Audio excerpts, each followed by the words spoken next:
Hey guys, so I actually recently I'm actually in the middle of working on a book, but I have, for the most part, have outed somehow most of what I was working on onto Wattpad, which I know is a kind of weird place to kind of put it because Wattpad I really don't like a lot of this stuff.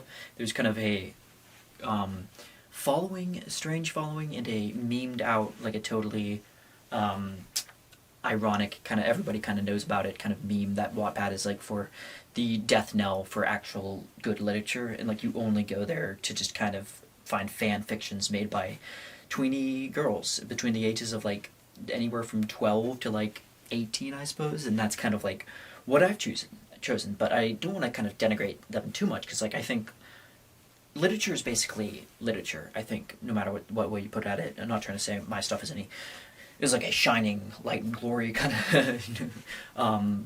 But you know, I think even though it's definitely the genre is kind of weird, and I'm definitely really niche kind of thing, I am trying to put somewhere some outlet where I can put it for in the meantime. Kind of, it's almost like I say in the meantime, but it could be for the rest of my life or the perspective whatever however long the internet's out there. But the way I see it is like it only has like 40 views and who knows how many people have actually gone through it, but basically it's called Any Other Way But Down, and I've toyed around with other names, and I finally came on conclusion of that being kind of the resting kind of one, and that it's still kind of not officiated yet. It could be any other way than down. I'm not sure what kind of transitive kind of thing to use to in what way I should what conjunction I should use there, but like I said, I'm not too keen, or not keen necessarily, more so just not naturally good at maybe advanced grammar kind of terms. Like I have to kind of think about what pluperfect means and certain tenses and stuff. I really am mostly kind of like a what's the word a experimental kind of. Although that it's so hard to describe what I'm talking about because everything I've thrown into this is like it draws from not only literature but psychology books. I've just on and off the occasional kind of philosophy tome that I've read, and then tiny, it's basically the runoff from all these different things that I've created over the years and passion projects. It's been my main passion project, I say, is this Any Other Way But Down. And it's also gotten to the point where it's like a parody of a parody, kind of in a postmodern kind of way, where it's like, oh look, I'm so self-aware. Or like the main character basically is the young depressed narrator, and it's like to the point where he's like so many different times where it's just like it's the novel isn't dynamic at certain points, and it kind of stays still and doesn't not really much happens if anything, and it's basically the author kind of really is like basically a veiled in kind of version of me, or one kind of manifestation of me. Not to use kind of a new age kind of weird fuzzy language, but I think there is one aspect of this character is like definitely something I identify with, but it's also kind of throwing it so far into the bowels of like circuitous language and like self-defeating not nihilism, but kind of a self-loathing kind of atmosphere to it. But it's also making fun of it, kind of like poking fun of the whole thing. Like it's like I think with the young depressed narrator, kind of like a catch-all kind of term for anything. So it's like it could be a man or a woman, it could be anything. It could be just this nameless kind of voiceless person that just kind of roams around, the world pretty much. And that's another thing too, is setting. It's like trying to find a setting, and I think in this sense, I've had a lot of trouble with this because I've recalled certain settings and things and ways in which I've framed my worlds in the past, and there's some ways I can make it totally this entirely different, like cerebral labyrinth somewhere that's not even, it's kind of Horhess or something. It could be something so circuitous and unto its own that there's no way of actually attacking it, or even there's no way of actually and I've done that, I've tried doing that, but I've also used it kind of as a vehicle for rants here and there, and and stuff that I'll admit that are just kind of fueled kind of my own passion, my own vanity is in it, definitely. Certain things that I've said in there are just kind of like directed at certain things I just perceive as being super irritating, or rub me the wrong way, or just things I see on the internet that just like tick me off, or people's behavior. I will admit, and then I'll kind of go on the other, kind of dovetail that with other things that are, I'll be like, okay, so this is that voice, and then there's an entirely different voice, which isn't nihilistic, but it could be very well upbeat, and like different kind of change of scenery, and that could clash, or maybe it could complement that other voice out there. I think there's definitely tons of different things. Like there's voices of beyond the grave, like kind of like Mashido Decease is the posthumous members brought to us. Definitely, even before I read that, I think I had a slight idea of having an kind of prelude, I guess, from, I think it's the first one's called like Inquiry into the Mind of the Narrator, and it's like very cavernous, and it's very like spooky, kind of not really that, not scary, but it's just kind of like I was trying to make it as removed from like worldly material kind of reality things, realistic ways that we anchorage points to which we tie this all together, and like have no connective tissue between any of this, and just kind of bring him up, bring it up, or her, they, them, or whatever. Just bring it up, and not without being too on the nose about certain things either. Like I don't want to make my, excuse me as I get water. But I don't want to make my book like I don't want to make my mind up before I write a book about something. Like I've never made up my mind up about a single thing in my life. Not even this book. It's continuing on, and it's just like I don't even know what to do with it at this point. But aside from what I've already done, but like the one thing I know for a fact I haven't made up is my political leanings, and just because there's so many different contradicting voices, some of them are actually kind of like work together, actually, or compatible in some weird way. And it's like, it's not like, and I'm trying to kind of put as many kind of different opposing voices. Like the worst kind of person I'd actually think, like probably the furthest, most unlikeliest and seamless person I would think is probably someone from me is like a kind of Dostoevsky Fyodor Pavlovich, or a Svidrigailov, sorry, from Crime and Punishment, just totally into the taking nihilism, bucking the system, using anything, any means necessary. And I've tried writing from, experimental points of view like that, just nihilistic, super, but not like necessarily like, and I've tried both ways, but, not necessarily just characters that are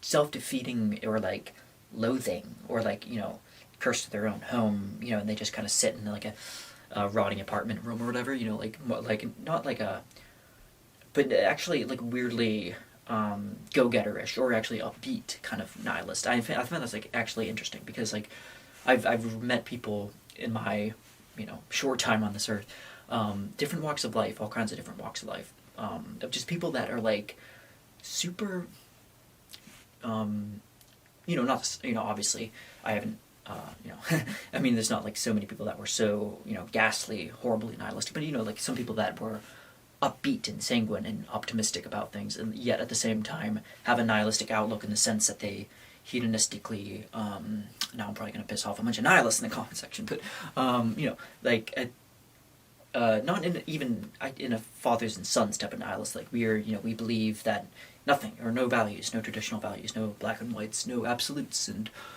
these are nihilists that don't even think of that themselves as nihilists, but more or less just are like, they just kind of are libertine, kind of do as they will.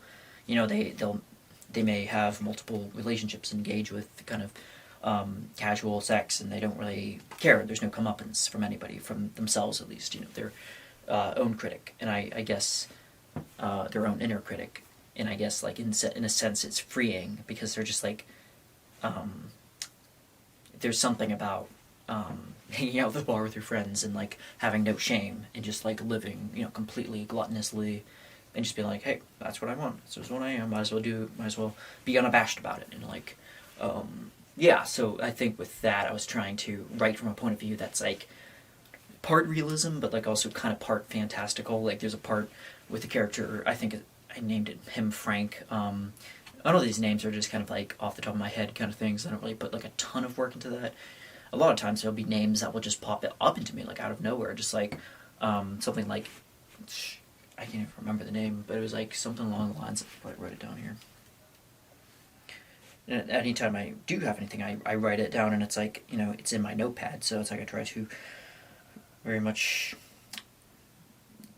Tony Magnum, you know, like something like a cop. It just sounds like really stupid, but like yeah, like there is, believe it or not, a comedic side of me, you know, that watches things on the internet that are really just, that are just really hysterical in my mind, or at least absurd things, or like Tim and Eric, for example. Like I don't know why I find them funny, but like there's in some ways that I take from so many different things, and like they'd probably be one of them. You know, it's like I take from just like the ridiculous stuff they've been doing since like the Awesome Show started and all that different stuff, and just because it's like I guess the it's the I guess gall slash kind of inside joke, like everybody's in on the joke, and it's like you're kind of laughing at these different these monumental just like ridiculous things, like portrayal of things, like, you know, like something like ridiculous to do with dads or something, or there's just something funny about that on its face. I don't know what it is, but I've been trying to kind of draw from a bit of that, you know, mixed with is really morbidly dark stuff too, like, you know, literally stuff where I've and it's like normally during the winter. It's like a weird thing with like I always write super dark stuff during the winter where I'm like, okay, get, you know, hunker down in this hovel, this little area I got here, this piece of land, so to speak, and I just start like typing out like manifestos from the point of view of like, you know, offender, you know, criminal offenders, sex offenders that just run around. Yeah, there's one character that actually is semi based off of somebody I knew, and I think I'll mention this, and actually brings me to the overall description that I wasn't able to put on my site yet, or I could put it on my site, but I don't really have the context yet. Check.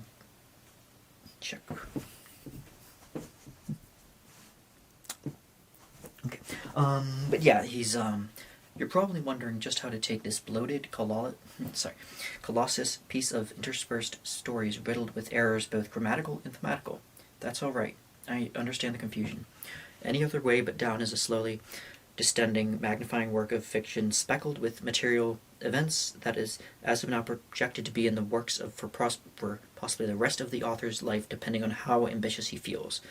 In a sense, it is cross-dimensional, and gathers from a hodgepodge medley of sources ranging from classic literature or to gargantuan postmodern tomes of Pynchon, DeLillo, but also the modernist icons like Virginia Woolf, James Joyce, and D.L. Lawrence, among countless others. In the back of the author's head, they have had in mind the foolish notion of rivaling other books like Anthony Powell's, or it's actually the Anthony Powell, I think, because I actually heard, interestingly enough, like a excerpt of Christopher Hitchens talking about Anthony Powell, and because he was a Welsh writer, not strictly English, but, you know, Welsh always have their own kind of dialect, almost language, kind of you know, specific kind of language. It's interesting. So it's actually Anthony, not Powell, but Powell. So, or I think Powell. But yeah, okay. So, but I just mentioned that because I actually haven't read Anthony Powell's Dance to the Music of Time, but I would love to eventually one of these days. Just like I'd love to finish Proust. I have like 3 other novels on my bookshelf of his In Search of Lost Time. You know, Les Recherches de Temps, I think is a really butchered French.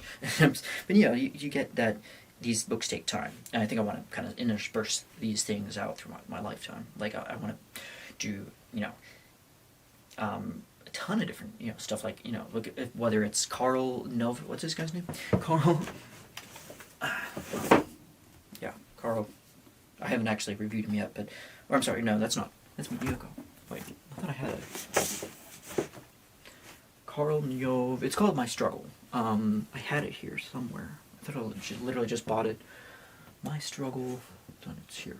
Anyway, so I'm wasting your time. I'm wasting my time. Anyway, so but I hope that you can kind of get at this point that when you go into my videos, you're gonna kind of see this rambling, kind of divergent lack of cohesion and, like, you know, to the pointness, I guess, of what I'm talking about.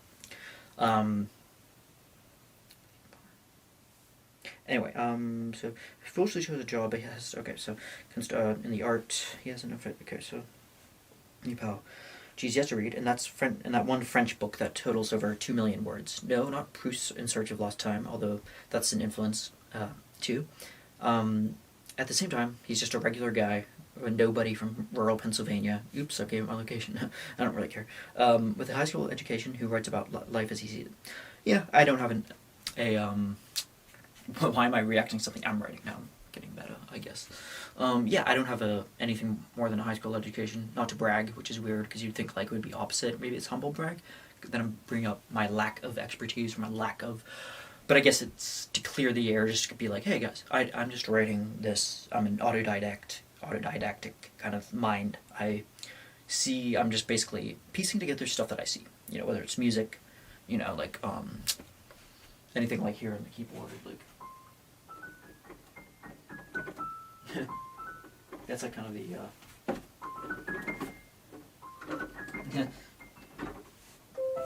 Oops.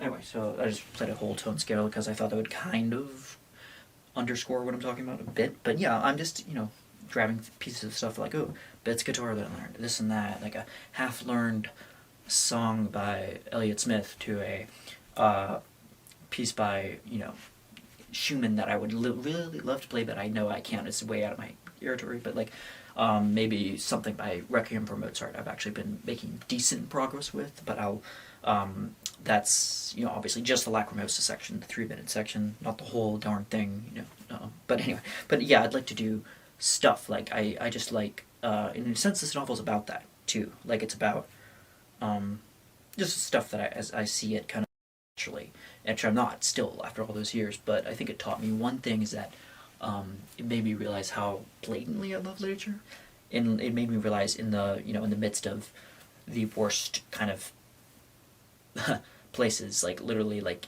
on job sites where we heard people died of like gas inhaling and stuff. Not trying to like make it seem like what I was doing was so hardcore, so high stakes and dramatic. I mean, a lot of it was boring stuff, like literally sitting in a break room waiting for us to get like a build for a scaffold or something, because I was scaffold crew, tear them up, build them down or whatever, and not to denigrate, make it seem like it's like a monkey job, but like there are, that a dumb monkey could do it, but it really wasn't all that, I wasn't one of the, the proud kind of actually talented kind of craftsman that could actually build you like a set of steps, really. I mean, I have built a really crappy set of steps before, but I'm not good at it at all. Like I really fear, and I have like a lot of doubts about that, like a ton of doubts about like my abilities, so much so that when I come in, if somebody asks me, like I actually, like the first thing is just to kind of avoid it and run away from it and cower from it, really. So that's why I've avoided construction. And then even after all these years, people like, do you still want to go to this job and you still want to make some good money? It's like $30 an hour. Like some of them 35, 36. I mean, some of these overtime, like you get paid double time. Some of them, obviously on Sunday, but some of them are like 72-hour, 12-hour days, 6 or 7 days a week, and you would be banking. Yeah, like especially for somebody who's me, who's like I never grew up rich. I never grew up, with any type of like silver spoon, so to speak. I didn't really have a lot of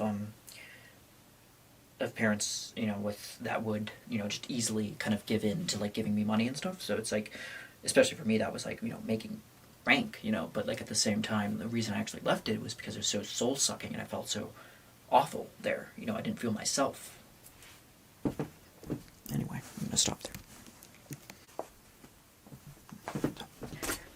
Anyway, continuing on with this about my thing. But yeah, I left construction.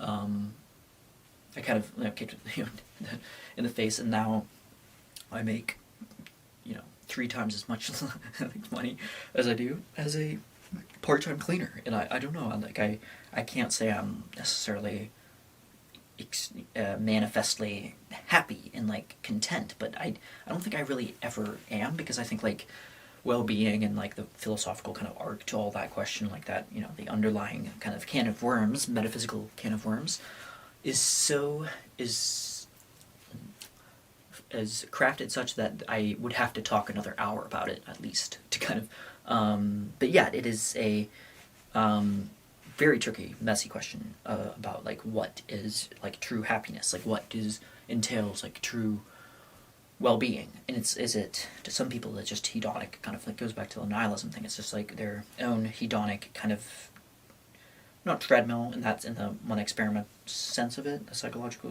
thing that people ran about, you know, about like but the fact that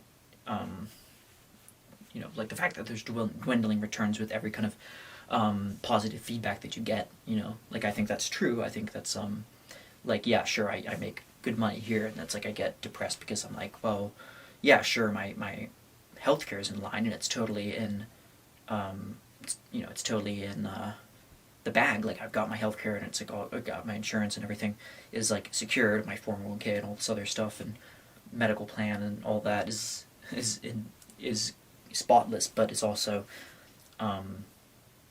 depressing, because then you have to work most of your life, like all these shifts to get that. And but yeah, I did hear about people that did like, you know, they'd work 6 months and then they'd have 6 months off, and I did try something to that effect a couple years out of that.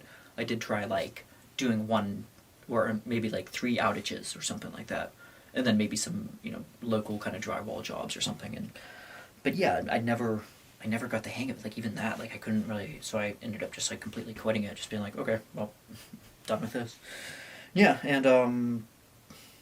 and like I said, I'm not trying to make it seem as if everything I say, like the way I go and the way I go about things in my life are, you know, completely 100%, you know, like the way, you know, the way to go, gospel 100% verifiable fact, because it's not. Like I don't know for sure if like what I'm saying is like, you know, like the, like I, in a way, I probably kind of monumentally screwed up aspects of my life. Like I've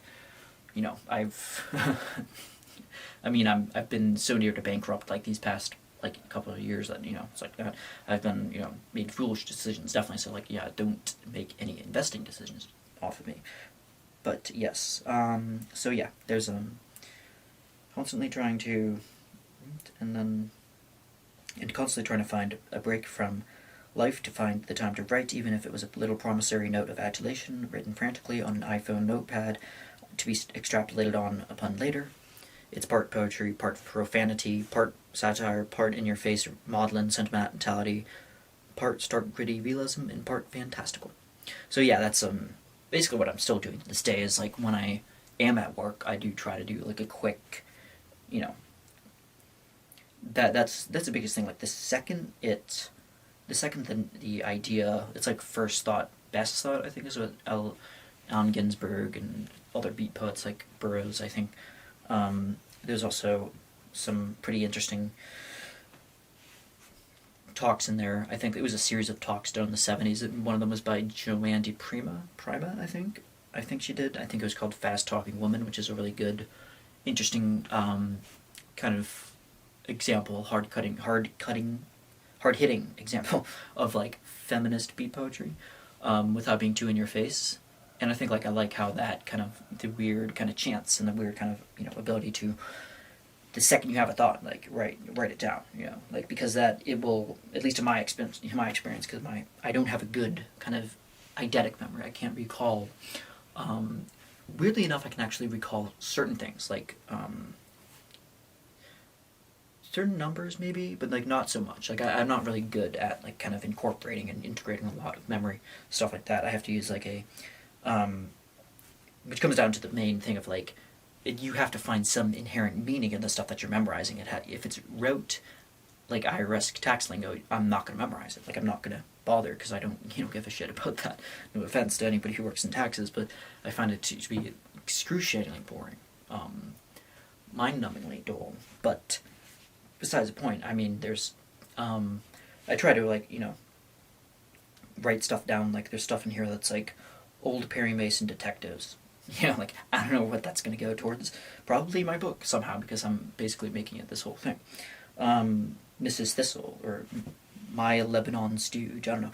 It's just certain things that sound interesting in the way they come out. It can be kind of almost a syncopated kind of thing where it's like, and then I was dun dun dun dun ba ba ba.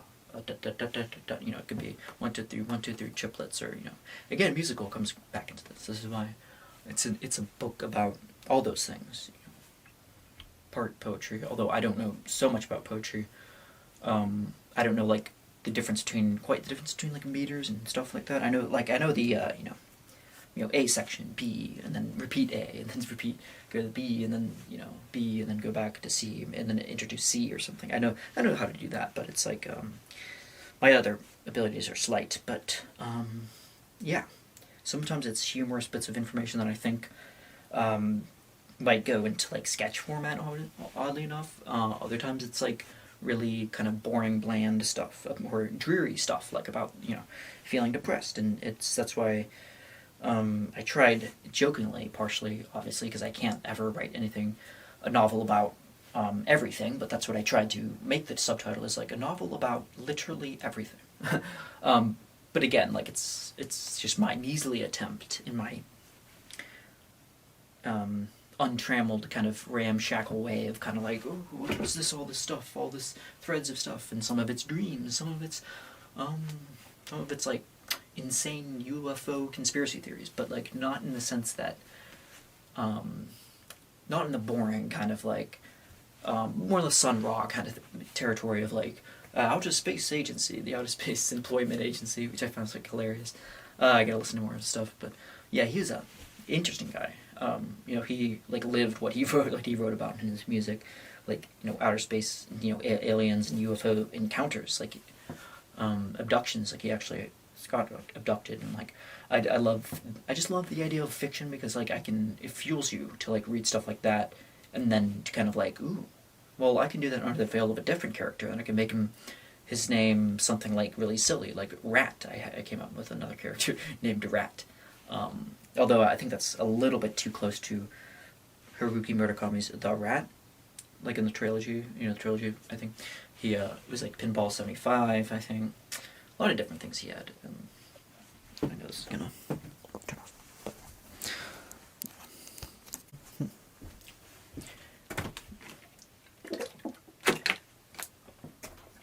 Continuing on, okay. Some of it draws from the less eventful but deeply upsetting milieu I've worked with, such as bitter, highly entitled misogynists who openly admitted to forcing sex on women. I could only hope they were lying, but maybe that was too naive of me. Other times, I wanted to try my hand at faux science fiction, but only amount to parody within a caricature of Silicon Valley tech giants in the form of Matthias Splinter and Gerald Zigisti, both of whom devolve into satire by the end of the book. Yeah, so that is true. I have worked among people that I might have mentioned in passing about them. I don't want to dox them or anything, because it's like kind of far outside my, I don't know where they'd even be at this point. Like I kind of just wanted to kind of forget it and like put it under the rug unless I can kind of glean anything from it, which is, I guess, is that I don't want to work around people like that anymore. But it was this one guy, middle-aged, about basically telling a bunch of like kind of really sex-fueled, like violent stories about how he, I'm not trying to act like I'm so morally upright or anything, but it's just like, I mean, the fact is that he admitted this openly and was proud of it.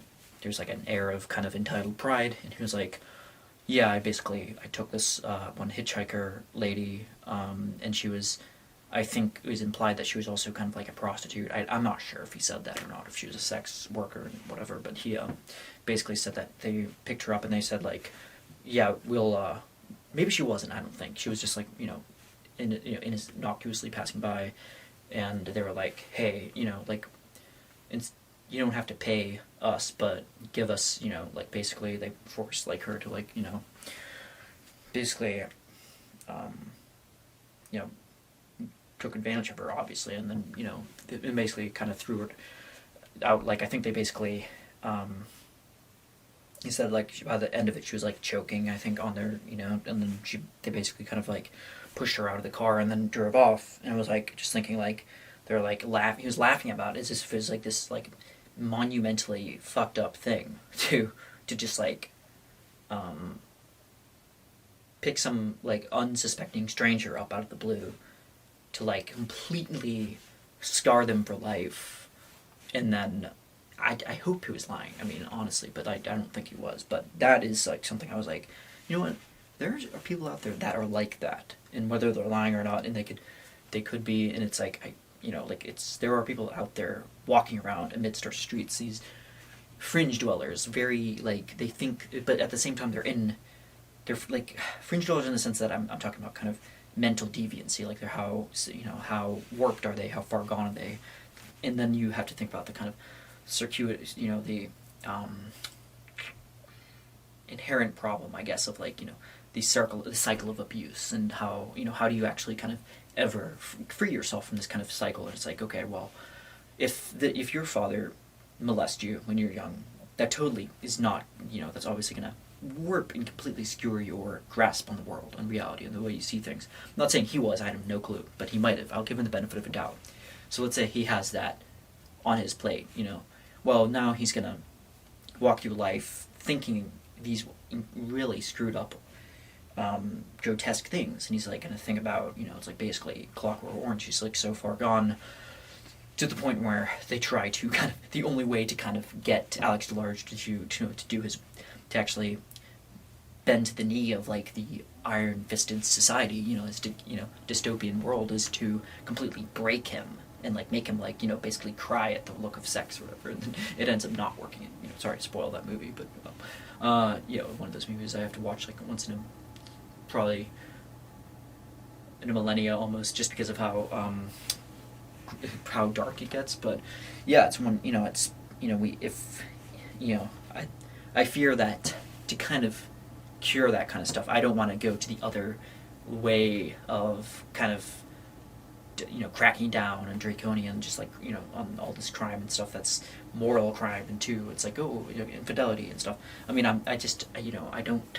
But when you get to this point where you're so anarchic and you have no compass whatsoever, you get back to that nihilistic kind of like, oh, like you only, and sure, maybe you don't really know what you don't know, or you don't know that, like, I guess like there's so many facets to like learning and experience in like the world, and maybe he wasn't brought up in the medieval ilk, or brought up in the kind of environment that I was. That was more maybe more or less, I guess, into the arts a little bit more, and like more into education and academia, and with my mom being something of a scientist herself, and like I kind of had that instilled in me, this kind of love of learning. So. But then again, I also like to kind of be open to the different possibilities. What could have been. Like I could have been very much like I could have never have stumbled upon Dostoevsky that one time when I was 19 or 20 on a construction site, oddly enough, in the Michigan when I was working out there, and I remember being like kind of right on the lake because it was near a nuclear power plant, and I was basically reading Dostoevsky and almost in tears at certain points, especially in the part where he talks about Michigan from his point of view, or he's narrating to the giving a long monologue to the Yepinchins family, I think. He's telling them all about the. It's been so long since I read it. Jeez. I've reread parts of it. Obviously, I've watched the miniseries with Eugene Madanov. I think as a lead role is just a brilliant job. Russian actors really, they just give it their all. Like like there's no need for like any kind of like character study, or to them to like oh, do I need to do this, and to disappear into this weird method acting type of thing where they're like act like the character, where they just, I think when they're on, they're just on. I think that's what I've seen with most of the Russian actors I've seen. And then there's kind of like the bleaker side of Russian, which I won't really get into right now, but so obviously I think they have a bit of a complex, I think, maybe a vast one, I don't know, I'm not, just from the look of seeing kind of these like huge like Orthodox churches, like for, I guess, built for the Russian army, I guess, the military. That's like decked out with all these like cannons and like it's like it's ridiculous.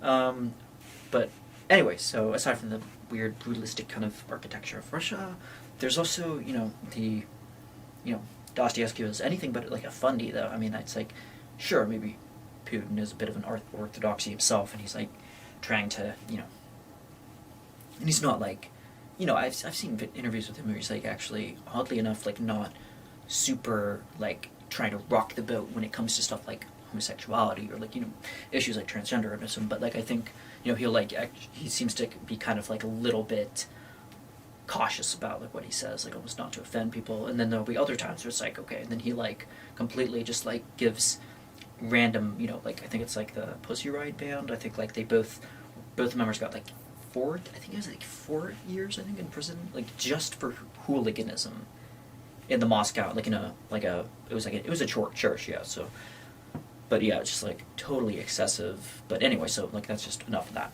But yeah, anytime I get political, like I don't really know, like I don't have enough faith to actually implement an opinion on anything because I don't really know all that much, or at least I don't think. But hopefully there might be a Socratic thing in there. I don't know.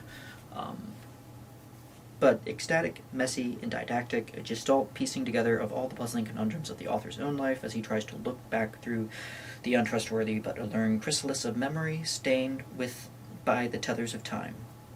Again, a little bit on the purple prose. Every story is a terminally liminal stage, and the fact that this description was written by the author himself makes it just that more pretentious. I insist on involving myself in every aspect of my creative endeavors, because in a way I'm too insecure and perceive myself to be enough to collaborate with many other people other than myself, so I've gone the oft lonely route of the autodidact.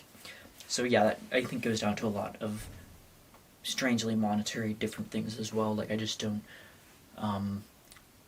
people I've collaborated in the past, or I've been to certain workshops and stuff, and I just don't like I said, I didn't go to college, so which is to my own detriment. But then again, it's like a Kierkegaardian kind of angst, because it's like go to college, accrue debt, and be miserable. Don't go to college and don't accrue debt, but don't have maybe the connections and the kind of atmosphere and the milieu that will encourage and foster your growth in love and learning, and be miserable. Like there's so many different ways to go about it, I think. So, I mean, one way is I just went the autodidact route, and everybody chooses. Kierkegaard chose his own thing with his soon-to-be wife, his fiancée, Renee, I think her name was Renee, I think. I'm not sure. But yeah, she was, he basically called off the wedding and basically broke up with her. And, you have to say, it's like, I have to choose, I have to write. And like, it has to be a total thing. It's like, that's why, part of why it's called, his main work is called Either Or.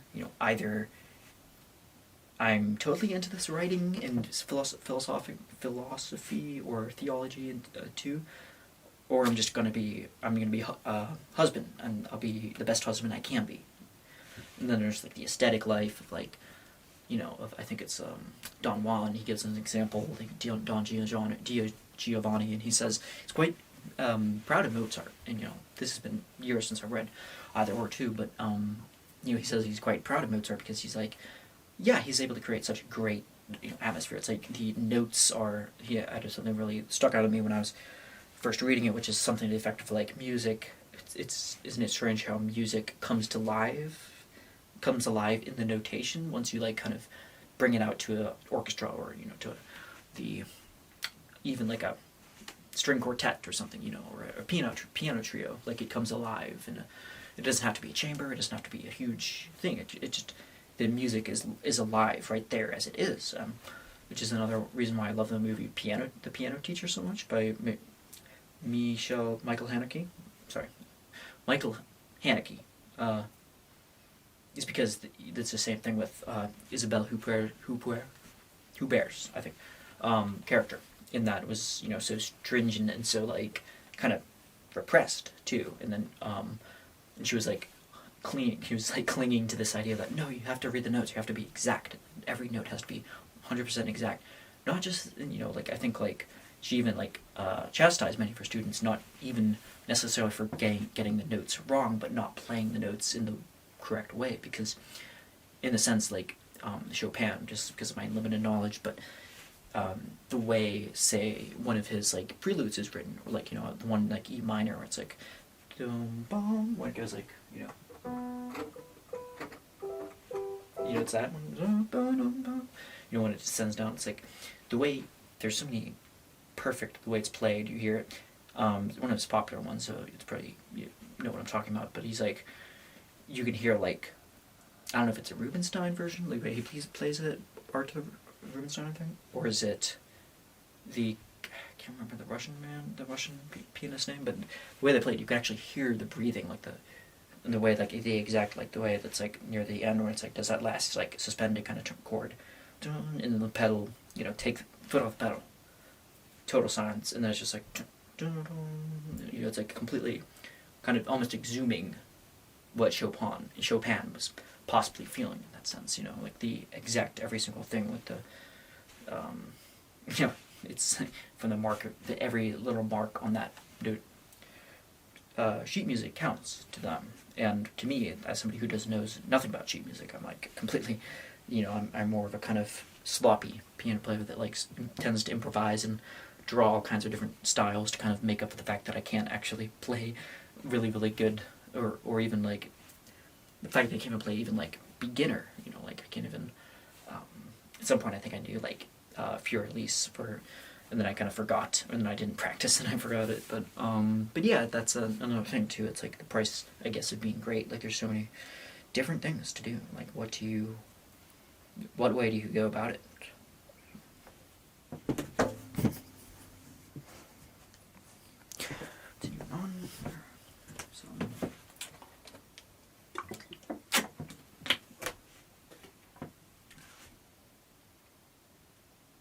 Then again, I've been continuing on here. Okay.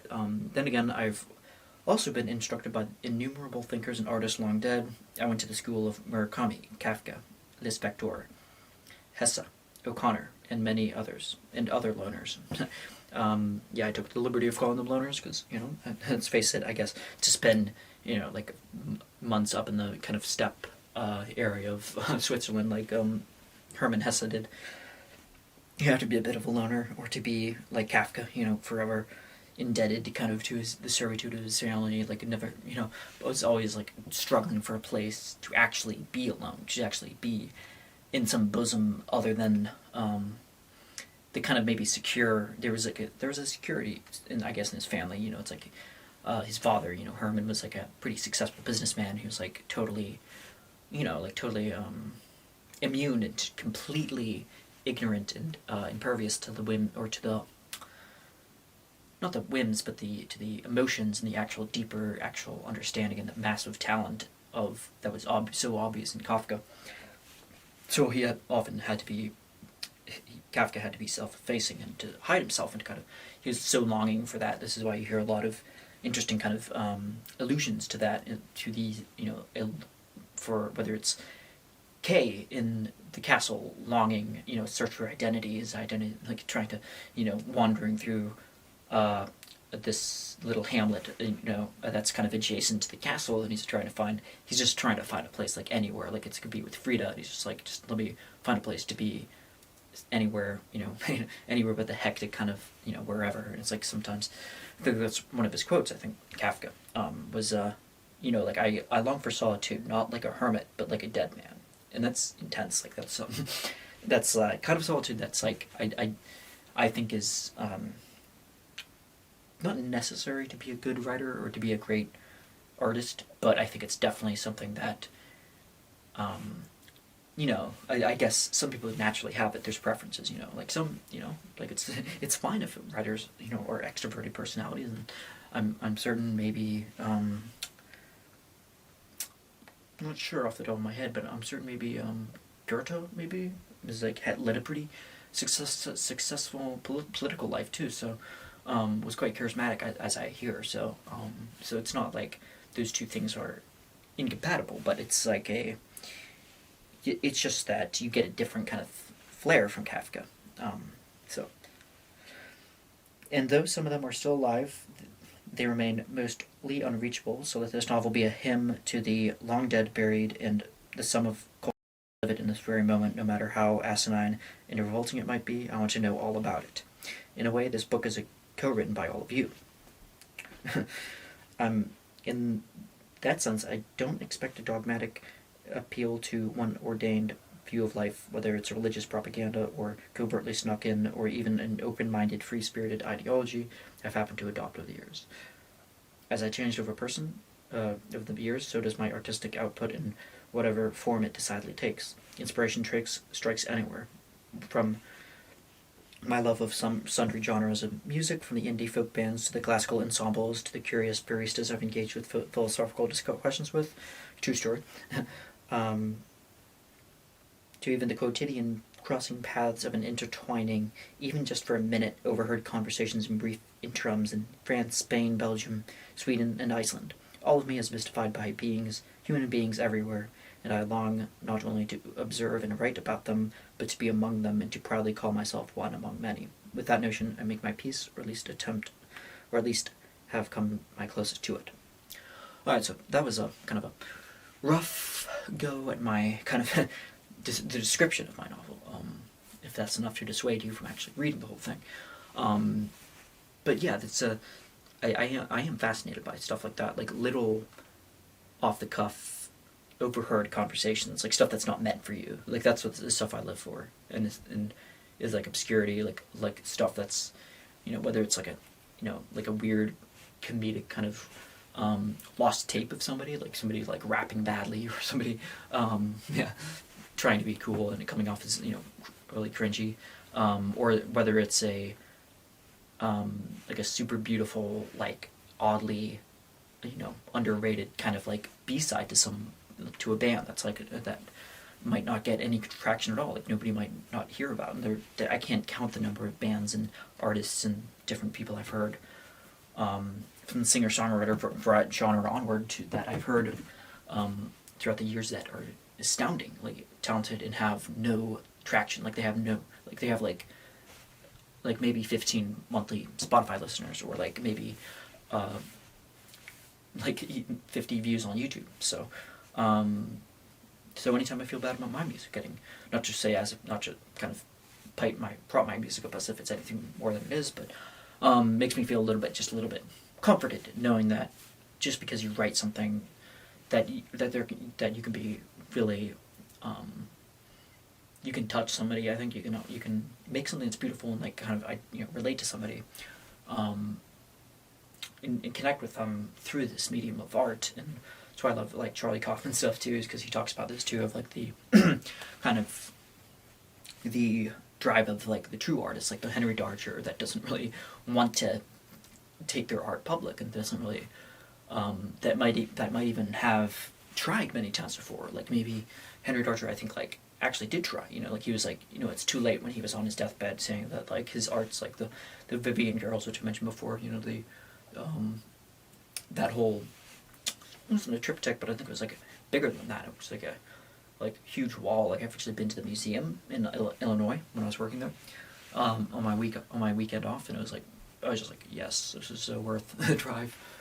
But yeah, there was like, so yeah, it's just like refreshing to see outsider art is a good term for it. The outsider artist, the artist that is uses the stuff like they have that aren't technically trained.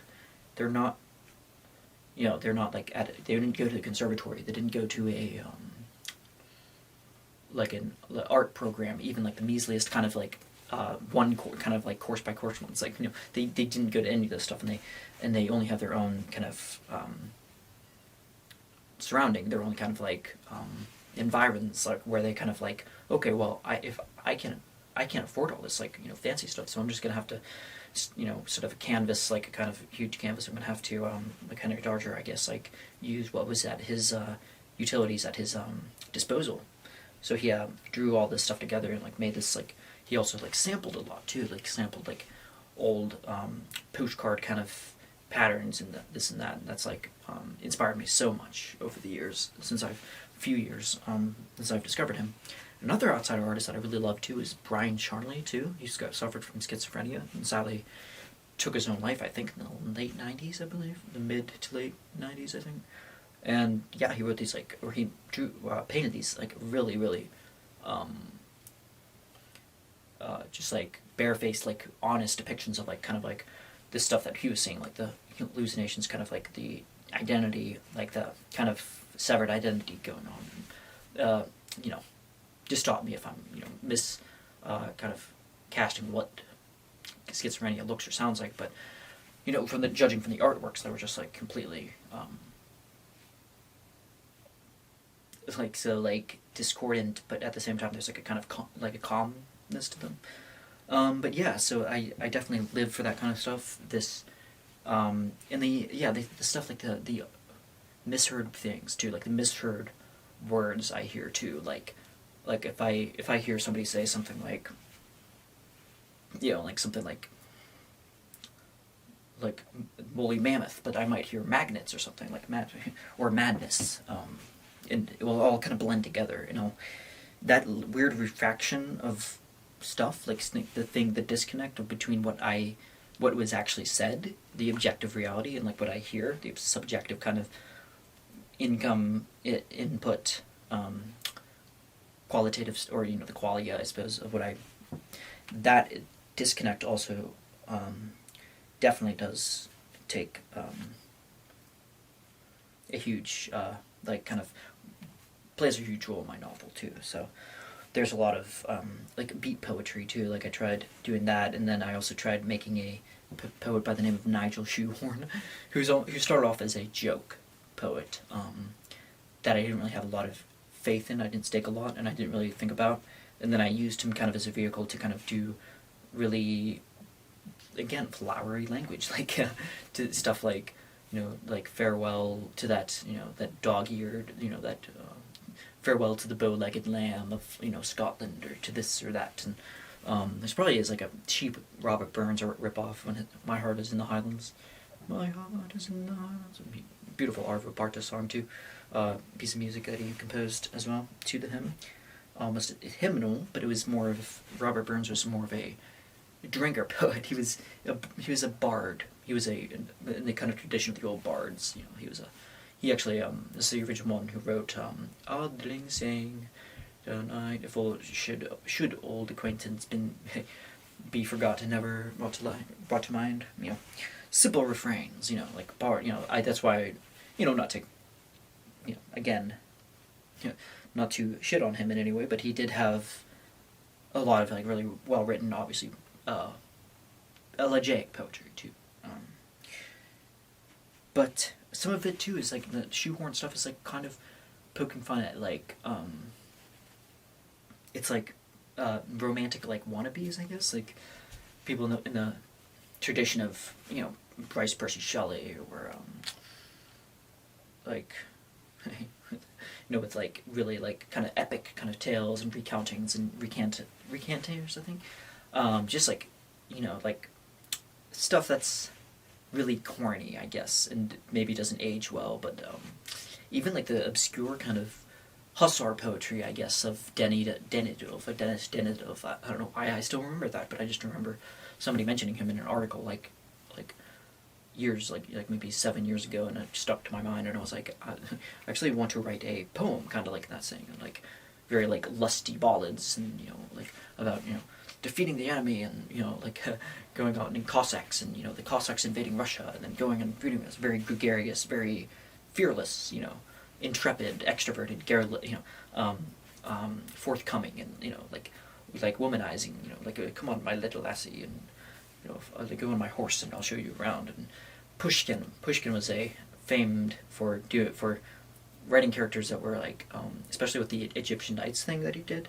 He wrote very beautiful stuff too. Like the Prophet is one Dostoevsky himself is so moved by that he actually did his own recitation in a church, and gave it more of a poignancy. But with Pushkin, he was also a drunkard too. Like he was a drunkard. You know, he was a ramshackled kind of can't pin him down type. He you know, he died in a duel because, like, that's, you know, I was reading Egyptian Knights, and there's a point where one of the characters engages in a duel and dies, and or actually accidentally kills the person. That he's like, oh crap, actually I didn't expect to actually kill him or something. And I can't remember. It's kind of funny, but in a kind of ironic way. But yeah, there's a tragic irony.